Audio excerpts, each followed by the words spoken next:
Guillermo Peso, general de la Bodega Otazu, bienvenido a Combi16. Muchas gracias.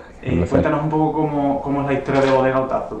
Uy, la historia es bastante interesante porque tiene muchas etapas. O sea, los inicios vienen del señorío histórico. Al final la bodega se sitúa en un señorío histórico que data del siglo XI y comienza un poco porque era parte del Camino de Santiago. Entonces, donde había el que estaba el camino, habían peregrinos, habían viñedos y habían iglesias. De hecho, el edificio más antiguo que tenemos en la propiedad es una iglesia del siglo XII románica que viene de esa época.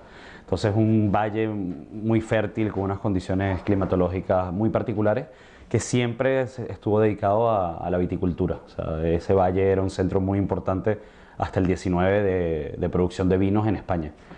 Vino la filoxera, que fue esta enfermedad que arrasó un poco con los viñedos en Europa. La finca pasó a manos de Ebro, que hoy en día se llama Azucarera.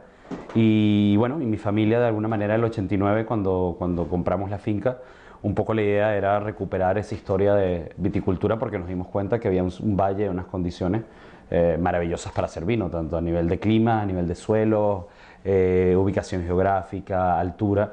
Y así comienza un poco esta nueva etapa, este nuevo capítulo de la historia que empieza en el 92 con las primeras plantaciones y que, bueno, en el 98 abrió las puertas con su primera añada en el 95 y desde entonces hemos hecho vino y el proyecto ha ido evolucionando un poco a poco a incluir otras áreas como el arte, hemos restaurado la parte histórica de los señoríos, entonces, bueno, es un proyecto muy integral que tiene como varias aristas. Desde 2009, Otazu, contáis con el reconocimiento de pago. ¿Qué supone para una bodega tener este reconocimiento? ¿Qué es la calidad? Sí, lo primero, muchísimos controles. Es una gran carga burocrática, pero un poco la idea detrás del pago era reconocer aquellos proyectos que de alguna manera, por su situación, por su propia climatología, eran capaces de tener unos climas muy particulares y como consecuencia los vinos que se producían de esos sitios serían capaces de tener una personalidad singular. Entonces, para el pago hace falta que uno haga vino 100% con uva propia, que es una cosa que parece muy intuitiva, pero la realidad del mundo del vino es que el 90 y muchos por ciento de todos los vinos que se hacen, de una manera u otra, no solamente uva de la finca, o sea, se compra uva, se compra vino. Entonces, un poco la idea del pago era precisamente resaltar esos vinos singulares de un sitio particular. Entonces, el pago, de hecho, es un reconocimiento al viñedo. No se reconoce una marca de vinos, una bodega, se reconoce las parcelas. Entonces, de hecho, el pago lo que va reconociendo es estas parcelas que tienen unos suelos muy específicos, delimitados, y nosotros contamos con la suerte de, al tener 17 tipos de suelos, que todas las parcelas de la finca son certificadas como vinos de pago. ¿En qué tipo de uvas se elaboran los vinos de Otazu? Nosotros empezamos con Cabernet Sauvignon, Merlot y Tempranillo para los tintos y para Chardonnay para los blancos. El año pasado, por primera vez en Navarra, se autoriza el Cabernet Franc. Entonces, este año plantamos 2 hectáreas de Cabernet Franc y también este año plantamos Pinot Noir. Entonces, que son plantaciones bebés que faltan 4 años para que salgan, pero bueno, jugando con nuestro clima muy bien y aportar a los vinos que hacemos. Como has dicho antes, el proyecto Otazu es un proyecto muy integral. ¿Qué os lleva a interesaros por el arte, por ejemplo, además de por la producción del vino? Bueno, creemos que hay muchos puntos en contacto. O sea, al final, una bodega como la nuestra, de tamaño pequeño, artesanal, donde todo se hace en bodega, donde se tienen viñedos propios, se hacen vinos con la uva propia, es un proceso muy creativo. O sea, al final no hay reglas establecidas por las cuales un vino tiene 60% Cabernet y no 70%. Entonces, es un proceso creativo que tiene muchas similitudes con el arte. O sea, al final el arte tiene esa parte no solamente artesanal de hacer las obras, sino el concepto, la idea de creación, de innovar, de hacer. Y al final son cosas que nos interesaban. El arte ha sido una pasión familiar desde siempre y conseguimos un sitio donde podíamos explorar las dos pasiones que eran el vino y el arte.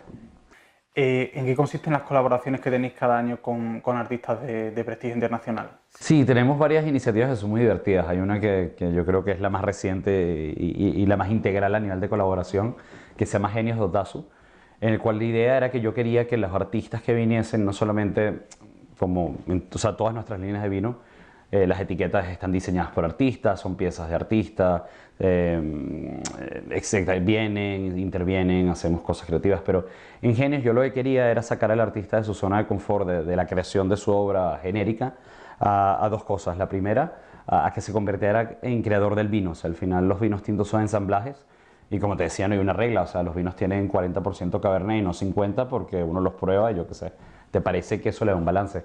Entonces lo que yo quería hacer era que el artista participara de ese proceso. Entonces lo que hace es que viene en septiembre o en octubre, viene a vendimiar con su familia, le damos unas tijeras, van al viñedo, sacan las uvas, les ponemos un tanque, la pisan, prueban el mosto.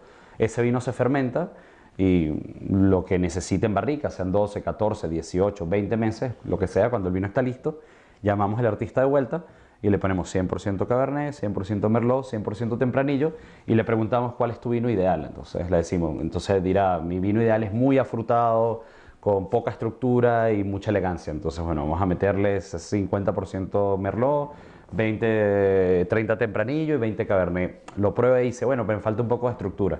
Entonces le sube un poquito el Cabernet.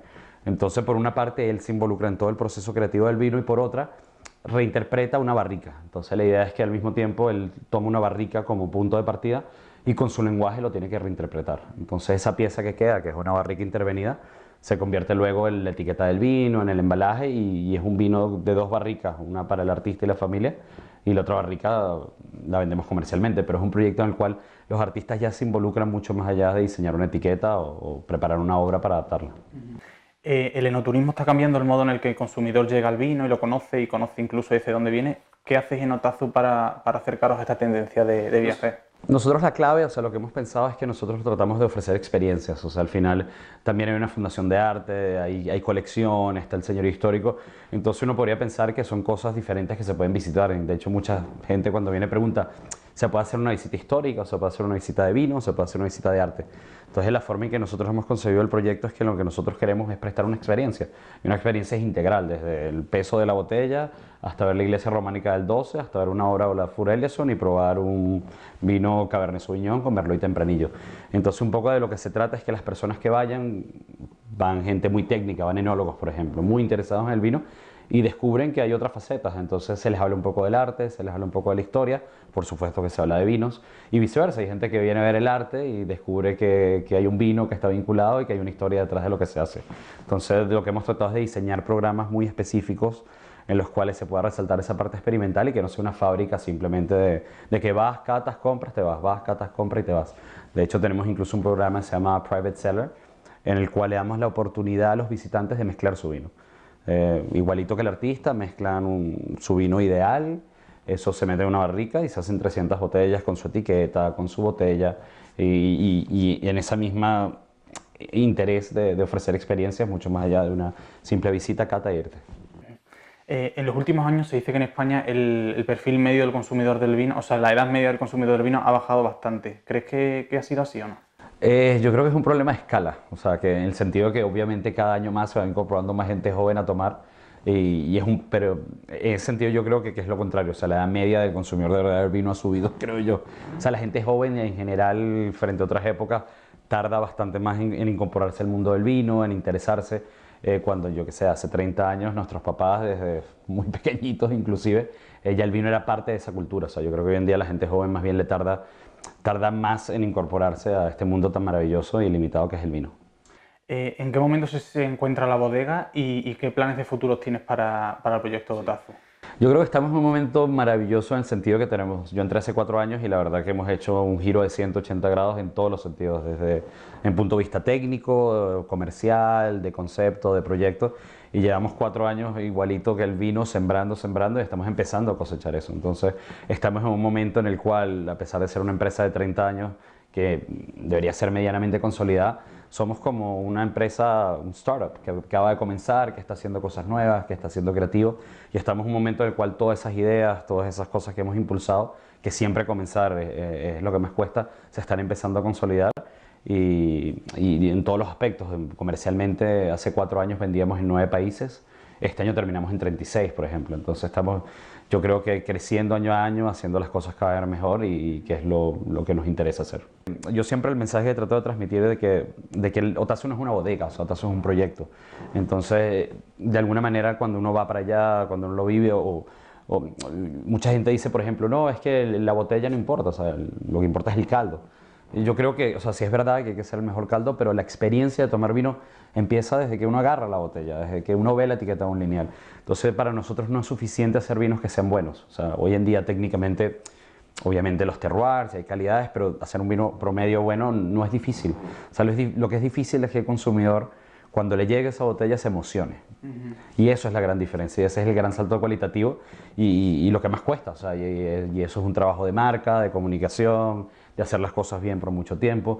Entonces yo creo que nosotros lo que estamos apuntando y el mensaje que yo siempre trato de transmitir es que yo quiero que te emociones cuando tú agarres una botella en tu casa y le digas a tus amigos, no, pero es que mira, este vino viene de una finca de 1000 años, la etiqueta es una escultura de Manolo Valdés, esta gente, ¿sabes? Están ahí, hay 9 familias que trabajan y viven ahí. O sea, al final es una historia que contar que te emocione y que trascienda simplemente catar y técnicamente que esté bien, niveles de acidez correctos, cuerpo voluminoso, longitud, o sea que eso hay que hacerlo y es condición necesaria pero no suficiente. Muy bien, pues muchas gracias. Vale.